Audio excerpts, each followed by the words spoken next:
মাটির নিচে কবরে শুয়ে আছে, একদিন তোমার কবরটাও এইভাবে দুনিয়ার মানুষ দেখবে, তুমি কবরে শুয়ে থাকবে।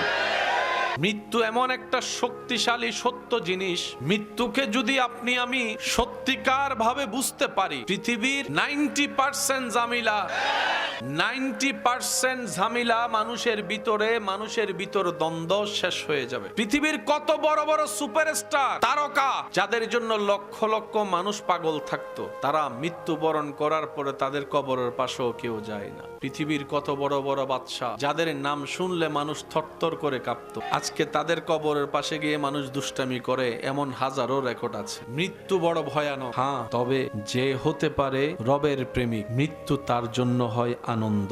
যে হতে পারে রবের প্রেমিক, তার জন্য মৃত্যুটা হয় ঈদের দিন। যে হতে পারে রবের প্রেমিক, রবের প্রিয় বান্দা, তার জন্য কবরটা হয় একটা আনন্দময় ঘর। যে হতে পারে রবের প্রেমিক, যার হৃদয় নূরের আলোয় আলোকিত, ঈমানের শক্তিতে বলিয়ান, কবর হাসর সমস্ত বাধা সে রবের রহমত দিয়ে পার হয়ে যাবে হাসি মুখে, এমনকি চোখের পলকে রবের রহমতে পুলসিরাত পার হয়ে জান্নাতে প্রবেশ করবে। মৃত্যু ভয়ানক, কোনো সন্দেহ নেই, কিন্তু মৃত্যু তাকে ভয় দেখাতে পারে না যে রবের প্রেম সাগরে নিজেকে ডুবুরি বানিয়েছে। পরকাল ভয়ানক, সন্দেহ, মৃত্যু ভয়ানক, কবর ভয়ানক, কিন্তু সবার জন্য নয়। যারা রবের হবে তাদের জন্য মৃত্যু হবে আনন্দের, তাদের জন্য কবর হবে আলোকিত, তাদের জন্য হাসর হবে ইজ্জতে, জান্নাত হবে প্রশান্তির, হবে যে রবের। ফাইনাল কে কি নাম নির্দিষ্ট নেই। এবার যদি প্রশ্ন করেন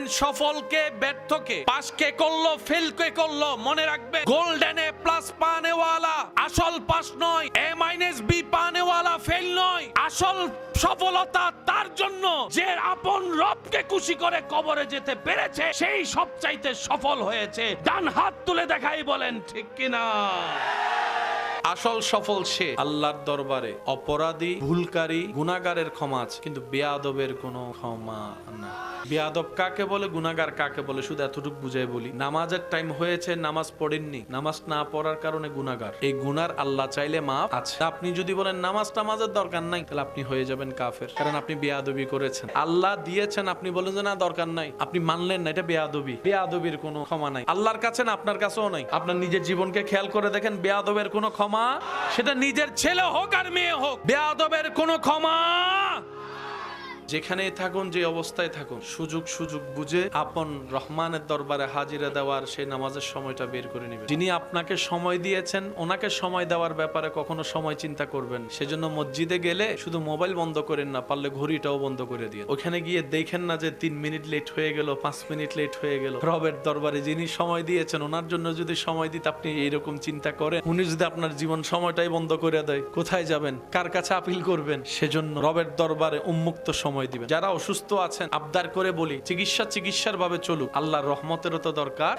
যারা অসুস্থতার ভুগছেন, যত বড়ই অসুখ হোক, যাই হোক না কেন, শারীরিক মানসিক যেরকমই হোক, নামাজটাকে কন্টিনিউ করবেন। নামাজে সিজদার সময়টা একটু বাড়াই দেওয়ার চেষ্টা করবেন, আর কোরআন তেলাওয়াত করার চেষ্টা করবেন, না পারলে শোনার চেষ্টা করবেন। একদম যদি নাই হয়, অন্তত সূরা রহমানটা শোনার চেষ্টা করবেন, সূরা ইয়াসিনটা শোনার চেষ্টা করবেন। আপনি যখন এই কালচারে নিজেকে অভ্যস্ত করে নেবেন, তখন আপনি দেখবেন ওষুধের কাজ করছে, এর চাইতে বেশি শক্তিশালী আপনি নিজের দেহের ভিতর অনুভব করবেন। যখন আপনি গবেষণা করে দেখবেন, তখন আপনার হৃদয় উত্তর দিবে, তুমি ওষুধ খাবার খেয়ে শরীরকে শক্তিশালী করছো, ওষুধ খেয়ে তুমি রোগ প্রতিরোধের কোষ বাড়াচ্ছ, কিন্তু নামাজ আর সিজদা দিয়ে কোরআন তেলাওয়াত করে যে শক্তিটা পাচ্ছ, সেটার কারণ কি জানো? কারণ তুমি যতবারই নামাজে দাঁড়িয়েছো, তোমার রূহ খাবার পেয়েছে। সিজদায় দাঁড়িয়েছো, রূহ খাবার পেয়েছে। কোরআন তেলাওয়াত শুনেছো, রূহ খাবার পেয়েছে।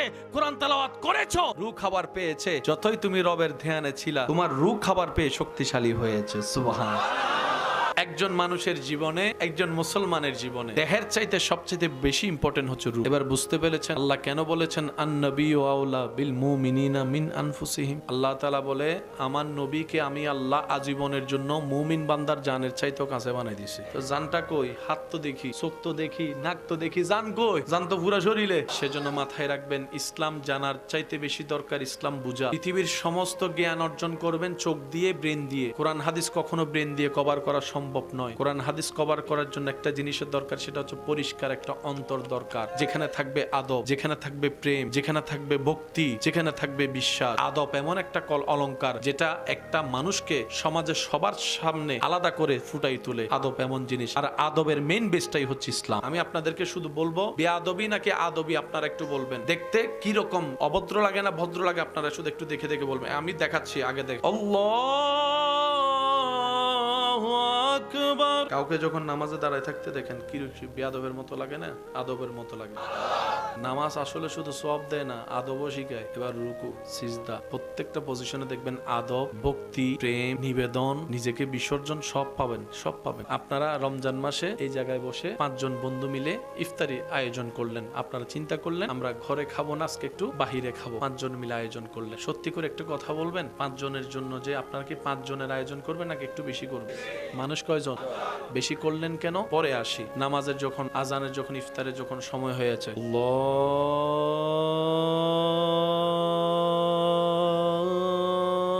আল্লাহু আকবার, আল্লাহু আকবার। কয়জনের আয়োজন? রাস্তা দিয়ে 3 জন মানুষ যাচ্ছে, দৌড়ায় যাচ্ছে, আজান শুনে ঘরে গিয়ে কি করবে? আপনি তাকে চিনে নিন, যেতে দিবেন নাকি ডাকবেন? ভাই ঘরে পরে যাই না, আগে এখানে রোজাটা ভাঙেন। আল্লাহ কি আপনাকে ইফতার করতে দিল? না, আল্লাহ পাক আপনাদেরকে আন্তরিকতা শিখাইতে দিয়েছে। ইফতার চিনার দরকার নাই। আমার বান্দা, এর চেয়ে বড় পরিচয়ের দরকার কি? তোর নবীর উম্মত, এর চেয়ে বড় পরিচয়ের দরকার কি? তোরা মুসলমান ভাই ভাই বেড়া। রোজা আমাদেরকে এই মায়া মহব্বত শিখাইছে। আল্লাহ তুমি করুণা দিলা কেন? রব বলে যে যতগুলা কারণে করুণা দিয়েছে তোর মধ্যে একটা কারণ, বান্দারে তোর রিজিকের দায়িত্ব আমি তোর আত্মীয় স্বজনের হাতে দিই নাই। তোর রিজিকের জিম্মাদারি তোর আপন পরের কাছে দিই নাই। তোর রিজিকের দায়িত্ব তোর বাপ চাচা জেনার কাছে দিই নাই। তুই বান্দার রিজিকের দায়িত্ব আমি আল্লাহ নিয়েছি। করোনাকালীন সব বন্ধ, খাবার বন্ধ ছিল না, কারণ রাজ্জাক আমি আল্লাহ ছিলাম, আমি রিজিক দিয়েছিলাম। খাবারের জন্য বাজারে যাওয়ার দরকার আছে না? বাজার করার জন্য টাকার দরকার, টাকার জন্য চাকরি ব্যবসা কাজের দরকার, কাজ করার জন্য পরিবেশের দরকার। করোনাকালীন তো সব বন্ধ, ইনকামও বন্ধ, খাবার বন্ধ। 3 বেলা ভালো করে আল্লাহ খাওয়াইছে নাকি খাওয়াই? শুধু তা না, এখন তো পরিশ্রম করে খাইতে হয়। আল্লাহ তখন কইছে ঘরে বসে বসে খা। অন্য সময় গাম জরাই খাইস। এখন করোনাকালীন সময় আমি আল্লাহরে ভুলে গেছিস তো, দেখ আমি কেমনে খাওয়াই। ঘরের উপর, ঘরের ভিতর থাক, বাইরে লকডাউন। রুমের ভিতরে থাক, খাটের উপর শুইয়া থাক, শুইয়া খা, বসে খা, হাইটটা খা। গাম জরানোর দরকার নাই। তোদেরকে প্র্যাকটিক্যাল আমি আল্লাহ বুঝাই দিলাম। রিজিকের জন্য পরিশ্রমের দরকার নাই, আমি রবের দয়ার দরকার। এই অঙ্কটা যদি মাথায় চলে আসে, বান্দার 2 নাম্বারই করার চিন্তাই চলে যাবে। কারণ বাবারা যা কামাই নিজের জন্য না ছেলে মেয়ের জন্য, দাদা নানা যা কামাই নিজের জন্য না নাতিদের জন্য। এবার প্রত্যেকটা দাদা নানা যখন, বাবারা যখন চিন্তা করবে আমার পরবর্তী প্রজন্মের জন্য, আমার আল্লাহ আছে তো, আমার টেনশন নাই। 2 নাম্বারই কামানো ছেড়ে দিবে, সুদ খাওয়া ছেড়ে দিবে, গোশ খাওয়া ছেড়ে দিবে, অন্যের জায়গা জুলুম করে নেওয়া ছেড়ে দিবে, দলিলে 2 নাম্বারই করে জায়গা খাওয়া ছেড়ে দিবে, সীমানায় দেওয়াল তোলার সময় 10 ইঞ্চি অন্যের জায়গা মেরে খাওয়ার চিন্তা ছেড়ে দিবে, বিলের মধ্যে আইল কাটার সময় নিজের বাগেরটা একটু বেশি করে কাটতে অন্যটা ছোট কইরা ছেড়ে দিবে। কারণ সব সময় তিনি বলবেন আমার আল্লাহ আছে আমার ছেলে মেয়েকে দেখার জন্য, আমার আল্লাহ আছে আমার নাতিদেরকে দেখার জন্য। সুতরাং এমন একজন আল্লাহ যার আছে, তার ভবিষ্যৎ নিয়ে ভাবার বিন্দু পরিমাণ দরকার। জীবন বড় কঠিন, এই জীবন কারো সহজ নয়, প্রত্যেকজন মানুষের জীবনেই কঠিন। সেজন্য হৃদয়টাকে নবীর প্রেম দিয়ে সাজিয়ে আল্লাহর কুদরতি দরবারে সুপর্দ করে দেন। এমন জায়গা থেকে আল্লাহ আপনাকে শান্তি দিবেন, আপনি শুধু পেতে থাকবেন আর চোখ কপালে উঠতে থাকবে। কোত্থেকে আসে এই শান্তি? রব বলে যে আমার হয় সৃষ্টি জগৎ তার হয়ে যায়। সুবহান আল্লাহর ওয়াস্তে মনকে বড় করেন। হ্যাঁ, আপনি যদি মন বড় করেন, গুতা আপনি খাবেন, লিখে রাখেন। শুধু আপনি না, আপনিও পাবেন, আপনার সন্তানরা পাবে, আপনার নাতিপতিরাও পাবে। উনি চাইলে বেগাইরে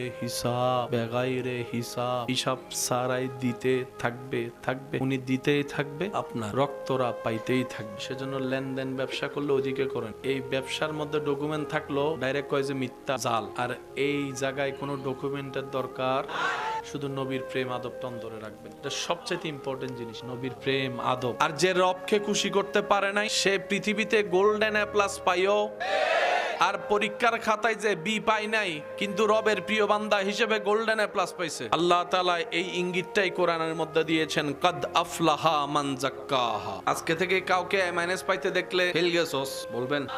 বললে বলতে পারেন, কিন্তু কামের কাম কিচ্ছু হবে না। কারণ পৃথিবীতে অনেক শিল্পপতি এমন আছে পরীক্ষার খাতায় এ মাইনাস পায় নাই, কিন্তু টাকার আধিক্যতায় এমন ফ্যাক্টরির মালিক হয়েছে যারা গোল্ডেন এ প্লাস পায় তারা ওই কোম্পানিতে চাকরি পাওয়ার জন্য সিভি জমা দেয়। গোল্ডেন এ প্লাস পানেওয়ালা সিভি জমা দিচ্ছে কার ফ্যাক্টরিতে? যে ফ্যাক্টরির মালিক এ মাইনাস ভালো করে পায়। এবার বলেন সফলকে? গোল্ডেন এ প্লাস না এ মাইনাস? পৃথিবীতে যত দার্শনিক আছে ওনাদের রেজাল্ট কত? যত আবিষ্কারক আছে, লাইটের আবিষ্কারক, ক্যামেরার আবিষ্কারক, মাইকের আবিষ্কারক, এই আবিষ্কারক, সেই আবিষ্কারক, সেজন্য কখনো কাউকে সার্টিফিকেটের বলে বলিয়ান হয়ে কাউকে মূর্খ ভাবার চেষ্টা করতে নেই। আল্লাহ কাকে দিয়ে কি করাই নেই কেউ বলতে পারে। সেজন্য সফলতার একটা প্রধান চাবি হচ্ছে নিজের সামনে যে জন থাকবে তাকেই উত্তম ভাববেন, সামনের জনকে বেটার মনে করবেন, সামনের জনকে নেককার ভাববেন, নিজেকে গুনাহগার মনে করবেন।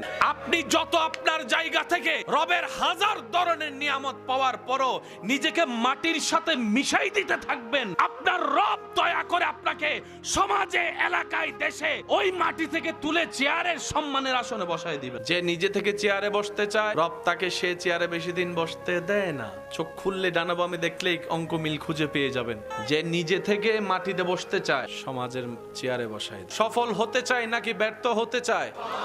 ফেল হতে চায় না পাস হতে চায়? জাহান্নাম চাই না জান্নাত চাই? বেইজ্জত চাই না ইজ্জত চাই? অশান্তি চাই না শান্তি চাই? এবার যাই আপনার আমার চাওয়া আওয়াজ দিয়ে বলুন, সব আশা পূরণ করতে যিনি পারেন তিনি কে? সব চাওয়া যিনি পূরণ করে দিতে পারেন তিনি কে? আমরা চাওয়া দরকার চাইবো, দরখাস্ত কখন কবুল করবে কি করবে না আওয়াজ দিয়ে বলুন কার ইচ্ছা? উনি চাইলে কি এখন আপনাকে আমাকে কোটিপতি বানাতে পারে না? উনি যদি সারা বাংলাদেশের সবগুলাকে কোটিপতি শিল্পপতি বানাতো, ওনার জন্য কি অসম্ভব কিছু ছিল?